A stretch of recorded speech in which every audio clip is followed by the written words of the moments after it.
Hoy tomé la importante decisión de hablarte de la película más importante quizá de uno de mis actores, directores, creadores, contadores de historia favoritos, y él es Charles Chaplin.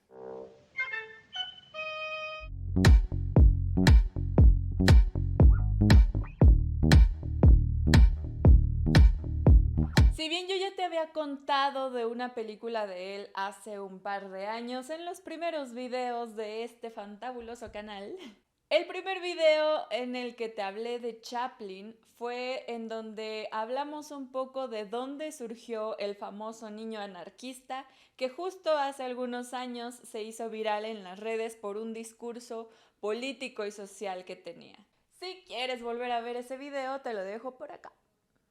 Ok, la cinta del día de hoy lleva por nombre Tiempos Modernos o Modern Times. La película está escrita, producida, dirigida, protagonizada, compuesta musicalmente y muchos etcétera por el mismísimo Charles Chaplin. No es nada nuevo saber que a Chaplin le encantaba estar involucrado en todo en cuanto a sus películas. Por cierto, si quieres que hagamos un especial de la historia, el origen y el trabajo de Chaplin, puedes decírmelo en los comentarios. Pero ¿por qué es tan importante esta película? ¿Por qué dentro de todo su repertorio es no solo la más famosa, sino la más importante dentro de su filmografía? La cinta fue estrenada en 1936. Para ese entonces, el cine mudo ya estaba quedando en segundo plano y acababa de comenzar a surgir el cine sonoro. Todos sabemos que el cine sonoro fue significativo para los cambios que vinieron dentro de la industria cinematográfica. La época de oro está establecida por grandes actores y cineastas que se enfocaban en contarte una historia sin diálogos. Solo de pronto aparecía uno que otro diálogo escrito, pero todo tenía que entenderse, cualquier persona lo debía entender sin la necesidad de saber el idioma que hablaban los actores. Todo era interpretación a partir del cuerpo, los gestos y las miradas. Chaplin era uno de los grandes artistas que se rehusaba a ser parte de este cambio en la historia del cine. Sin embargo, muchas de las grandes estrellas de aquel entonces comenzaron a apagarse y a desaparecer por completo por el hecho de que ya la gente dejaba de interesarle el cine mudo porque ya tenían la magia del cine sonoro. Esto no solo cambió la vida de los actores, porque muchos de esos actores no tenían una buena voz o no eran muy buenos intérpretes vocalmente. Todo era a partir de su cuerpo. Además, en el cine mudo era necesario que todos los gestos y los movimientos corporales fueran mucho más dramáticos, exagerados, para que quedara clara una emoción que se contemplaría con la música. En el cine sonoro esto deja de ser fundamental porque ya todo el poder, el peso está en el diálogo. Chaplin se empieza a dar cuenta de que si él sigue rejego en quedarse con el cine mudo, él se da cuenta que ya no va a haber vuelta atrás. Ya no va a haber oportunidad de seguir haciendo películas sin diálogos. Él tiene que dar ese siguiente paso también si no quiere quedarse en el olvido como las otras grandes estrellas que tuvieron una caída no solo fuerte, sino definitiva. Así que Charlie decide despedirse del cine mudo con esta gran obra maestra. Pero más allá de eso, más allá de que sea una despedida, él a través de esta última película muda demuestra la importancia de hacer cine mudo. Él era muy fiel a la idea de la magia del cine mudo es que cualquier persona lo puede entender. No importa si tiene una discapacidad auditiva, no importa si no entiende mi idioma, lo van a entender a través de las imágenes. Y para él el diálogo, la voz era una barrera, pero pues tuvo que ser parte de ello y siguió con la magia de su genio a la hora de contar historias. Hay muchas personas que piensan muy mal en que en el momento en el que Chaplin empieza a hablar, él ya pierde su encanto. Y eso es una idea muy equivocada. Prueba de ello es la película del dictador, que también te voy a hablar de ella después. Esta película ya es totalmente hablada y aprovecha para dar un mensaje fuerte y contundente. Pero la cosa fue en este cambio que muchos creen que fue malo para su carrera, que yo la verdad es que no lo creo, fue que pensaban que perdió la magia el personaje de Charlotte, que era su vagabundo tan famoso. Pero no, en realidad Chaplin decidió que Charlotte se iba a quedar en el cine mudo,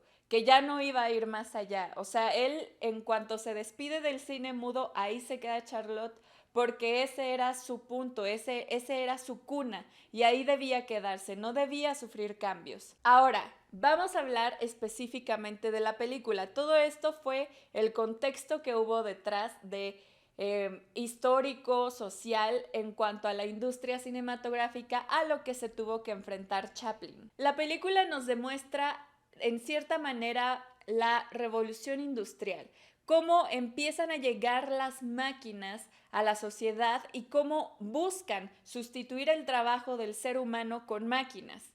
Eso sigue siendo un tema vigente hasta nuestros tiempos.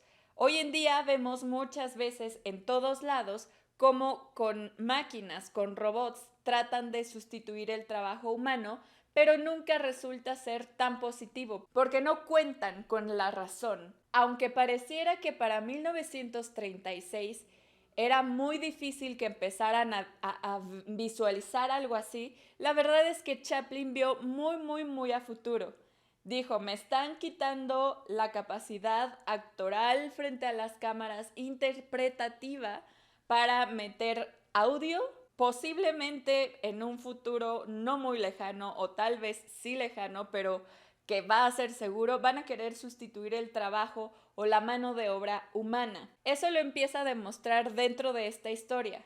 Además de que tiene un montón de símbolos bien interesantes, como los primeros segundos de la película, en donde te ponen un montón de borreguitos blancos y solo hay uno negro, que es el que marca la diferencia. En el mundo del cine, Chaplin es ese borreguito negro, y en toda la sociedad, en cualquier tipo de lugar, en cualquier tipo de contexto, te vas a encontrar con esa oveja negra, y no está mal serlo, sino adaptarte a ese grupo de animalitos. Él lo hizo muy a su estilo. Ahora bien, nos presenta en primera instancia estas constantes huelgas que hacen que las fábricas se queden en pausa. Muchos piensan que una huelga, o sea, la primera idea de una huelga es nos vamos a manifestar y vamos a luchar por nuestros ideales y nuestras libertades, etcétera, sin pensar en todas las personas que van a afectar, que están dentro de esa fábrica. Esto queda muy claro en su película, pero además él empieza a jugar con este tema de cómo el ser humano es utilizado todo el tiempo. O sea, los grandes jefes, los grandes dueños de estas empresas, los ven solo como pequeñas maquinitas que producen. No piensan en realidad en sus necesidades. Hay una parte bien interesante de esta película. No hay que olvidar que sigue siendo una comedia.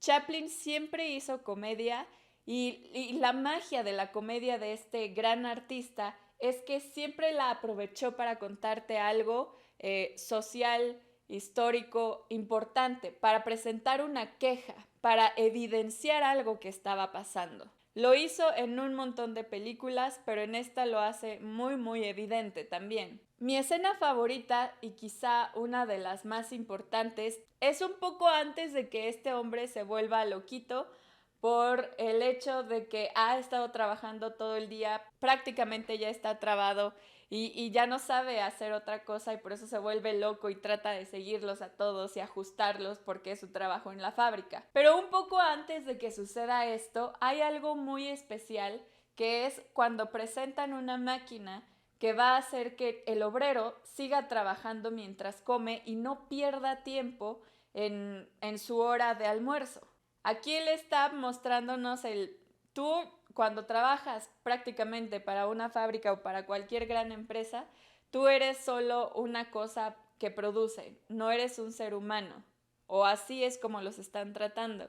Esta escena es muy importante y mágica, no solo desde esta perspectiva social, sino también desde la perspectiva creativa. ¿Por qué? Porque esta máquina la creó Chaplin.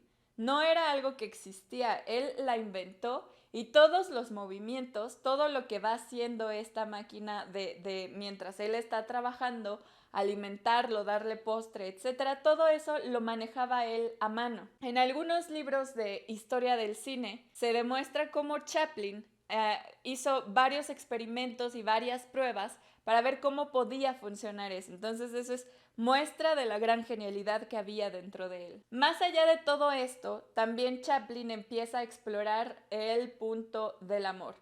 Algo que había sobresalido en sus películas anteriores, antes de 1936, era que siempre daba este toque romántico a su vagabundo. Era un hombre enamorado, siempre terminaba enamorado de alguna chica y la mayoría de las veces terminaba solo. O sea, era un perdedor adorable en el sentido en que de algún modo ganaba ante las autoridades o ante los ricos, pero nunca se quedaba con la chica, siempre la dejaba libre, que sea feliz sin él. En este caso es diferente. Tiene como coprotagonista a Paulette Goddard. Paulette Goddard lo que hace es representarte a las familias que van quedando huérfanas. En este caso, ella es la única que queda para cuidar a sus dos hermanos pequeños. Su padre fue asesinado. Sus hermanitos son enviados con los servicios infantiles, mientras ella decide escapar. Y eso prácticamente se vuelve algo ilegal. Ella es ahora perseguida por el crimen de ser vagabunda. Pero es que ella quiere ser libre y sabe que al estar en un lugar de estos nunca va a salir adelante. En ese punto se encuentra con Charlotte. Él ya obviamente pasa por una terapia después de todo el trauma psicológico que significó trabajar tanto tiempo en esta fábrica y también evidencia ciertas partes de los movimientos sociales. Él estaba en una época en la que lo estaban persiguiendo en Estados Unidos, el gobierno de Estados Unidos estaba persiguiendo a Charles Chaplin porque pensaban que era comunista. Estamos en una época social bastante complicada políticamente. El contexto a nivel mundial, pues está la guerra, están un montón de cosas alrededor y el gobierno de Estados Unidos, Chaplin era inglés, el gobierno de Estados Unidos piensa que Chaplin está teniendo como conspiraciones en contra de ellos y muchas veces lo acusan de un montón de cosas con tal de sacarlo de Estados Unidos porque él siempre fue bien libre de voy a hablar de este tema y háganle como quieran, porque no tenían pruebas para detenerlo o arrestarlo, no había tal cual una prueba de que él de su propia palabra dijera que era comunista, pero siempre lo estaban vigilando. Incluso muchos saben que Chaplin era como muy atinado para enamorar a mujeres jóvenes. El punto de su vida romántica es algo de lo que no quisiera profundizar mucho porque es algo que solo él y sus amores sabían. Pero también desde el lado político empezaron como a aprovechar ese punto para acusarlo. O sea, siempre buscaban algún pretexto que metiera el pie de algún modo para sacarlo de Estados Unidos. Yo sé que tal vez estás pensando que me salí del tema, pero no. Todo esto que él está viviendo fuera del set de filmación lo refleja en la película. Hay una escena en particular en la que él, después de haber salido del hospital, lleva una bandera en la mano porque a un camión se le cayó y él solo la quiere entregar y él sin darse cuenta tiene una huelga detrás y aparentemente él es el cabecilla. Lo meten a la cárcel y por buen comportamiento logra salir y le dan una carta para que pueda conseguir un empleo, de que es un buen hombre, un buen ciudadano y que puedan confiar en él en lo que sea. Claro, aquí vienen estos momentos divertidos de que siempre mete la pata, nunca sabe hacer bien un trabajo, todo le sale mal. Pero sigue siendo adorable y lo seguimos queriendo. Este es como que el centro de todo. En lo que más vas a ver en esta película son esos tropiezos en sus distintos trabajos que va teniendo. Pero ¿cómo tiene ese ideal? Él que siempre ha sido un hombre de la calle, tiene el ideal de cómo sería mi vida perfecta. Hay imágenes en su imaginario en las que él literalmente piensa que ser una persona rica no es tener mucho dinero. Ser una persona rica es alguien que tiene un hogar, una familia, que en este caso él se está visualizando con el personaje de Paulette. Y lo más bonito es que para él ser un hombre rico es tener a la mano cosas como la comida. Por ejemplo, él saca la mano, en su imaginación, saca la mano de la ventana de su casa y ya tiene una naranja. Puede asomarse, pasa una vaca y ya tiene su leche. Para él esa es la riqueza del ser humano, la riqueza que tienen muchos pueblos y nunca se dan cuenta y todo lo industrializan. Ese es uno de los grandes mensajes que tiene esta película y seguimos hablando de una comedia.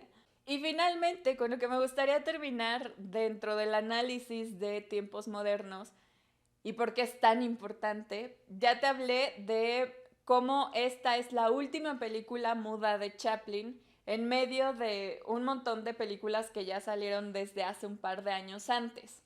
Es la forma en la que él se despide, en la que le demuestra a los espectadores y a los grandes ejecutivos que el diálogo no es necesario. A lo largo de la película ya empieza a meter sonidos directos de la película, no que sean efectos o música que esté desde fuera. En ese entonces, la música se hacía parte de la película justo en el momento de la proyección, que eran las bandas sonoras en vivo.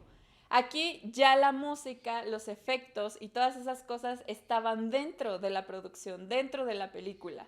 De hecho, las únicas veces que los personajes hablan son a través de las pantallas. El jefe, el dueño de la fábrica en la que empieza esta historia, tiene comunicación con sus empleados a través de grandes pantallas. Estamos hablando de 1936. En 1936 nadie se imaginaba todo lo que tenemos hasta ahora, que son computadoras, televisiones gigantes, lo que hoy conocemos como reuniones vía Zoom, etc. Él ya lo estaba viendo en 1936. Eso era la única parte de sonido que estaba ya incluida en la película. Pero Chaplin, o el personaje de Charlotte, habla directamente hasta casi llegando al final. Y su forma de hablar es decir cosas sin sentido, contarte una historia aparentemente con palabras, pero no te está diciendo nada. Todo te lo dice con su cuerpo y sus movimientos. En escenas anteriores también se escucha la voz de Chaplin, esto es un dato. Las voces que se llegan a escuchar a través de la radio o algunas máquinas que tienen a un narrador, esas voces las hace Chaplin, pero tú como espectador no eres consciente de ello, no lo sabes. El único momento en esta película donde Chaplin se para enfrente de la cámara y te habla, en realidad lo que hace es cantar. Es en una escena en la que está en un empleo que le consiguió el personaje de Paulette en un restaurante. Lo trataron de hacer mesero, pero no funcionó. Y su última oportunidad es cantar una canción. Como siempre, todo le sale mal. No se aprende la letra, la tenía escrita y en medio del baile locochón que hace se lo pierde, sale volando y ya no tiene la letra. En este momento tan especial de la película, él le demuestra a toda la gente lo banal que es un diálogo y lo importante que es la presencia del actor. Él lo que hace es, aparentemente el personaje nunca se aprendió la letra, pero sabe de lo que habla, tiene la idea. Lo que hace es cantarte con una combinación de idiomas. De hecho, de repente habla inglés, de repente habla como italiano e incluso de repente se le escucha una que otra palabra en español, pero él hace toda esta revoltura de idiomas para que su canción no tenga sentido, y de hecho no tiene sentido, aunque la traduzcas, no tiene un orden ni nada por el estilo, pero entiendes la canción porque Chaplin te la está interpretando con su cuerpo cuando te habla de una mujer hermosa que está siendo conquistada por un hombre rico, panzón, o sea, para él siempre los ricos son panzones y de mucho dinero, y que él trata de conquistarla con joyas, con viajes en coche, etc. Él te cuenta toda esta historia y la entiendes perfectamente sin necesidad de entender lo que te está diciendo, solo mirando su cuerpo. C'était la douce d'ore, je notre socafore, je notre citabore, je la tula tilatua. Para mi gusto, no solo porque a mí me encanta esta película, sino porque tiene una gran importancia a nivel histórico en cuanto al cine, a la historia del cine. Creo que esta es una cinta que todos deberían ver, sobre todo aquel que está enamorado del cine, pero no solo como espectador. Es muy importante que como espectador te sientes ante esta película, la observes y la disfrutes. Pero si tú quieres contar una historia, si tú quieres dedicarte al cine, esta es una clase magistral de todo lo que te debe interesar a la hora de crear una historia y contarla. Lo más importante son las emociones, lo más importante es que tengas la historia. Los diálogos deben quedar en tercer plano. Incluso alguna vez escuché decir a Guillermo del Toro que si ves una película en mute, picándole el botoncito de mute, y la entiendes, es una buena película. Pero si a esa película le pones mute y no entiendes absolutamente nada, algo está mal ahí. Claro, cada cineasta y cada época surge algo nuevo y cada quien va a contar sus historias como quiere. Pero esta es una muestra de cómo contar historias puede hacerse sin diálogos. Te invito a que veas esta película. Muchas de las películas de Chaplin están disponibles en YouTube. Todas sus películas son la cosa más fácil de conseguir, así que velas. Yo voy a hacer lo posible por hablarte de todas las películas que pueda de él conforme pasa el tiempo para que no sea algo tan pesado, pero creo que específicamente Tiempos Modernos es una película que te va a ayudar a adentrarte al mundo del cine mudo. Si tú nunca has visto una película muda o eres de esas personas que piensan que las películas mudas son absolutamente aburridas, yo entiendo el cambio tan drástico que será de pasar una película en la que todos hablan a lo loco a una donde no hay una sola palabra. Si es la primera vez que vas a ver una película o que estás interesado en empezar a adentrarte, yo te recomiendo que empieces con Tiempos Modernos porque tiene un equilibrio, o sea, hay partes en las que ya hay diálogos, sonidos, pero en general, en esencia es una película muda todavía. Si es la primera vez que vas a ver este tipo de películas, esta es la película ideal. Yo soy muy feliz hablando de Chaplin porque es mi más grande ídolo. Espero que te des chance de ver alguna de sus cintas y por supuesto puedo leer en tus comentarios si ya las has visto, cuál es tu favorita, qué te gusta o qué no te gusta, que también sería muy interesante saberlo, de estas cintas. Recuerda que el cine se hizo para disfrutarse y Chaplin lo tenía bien claro, pero también podemos aprender o decir cosas interesantes a través de él. Yo soy Michelle Luna y esto fue Catadores de Películas.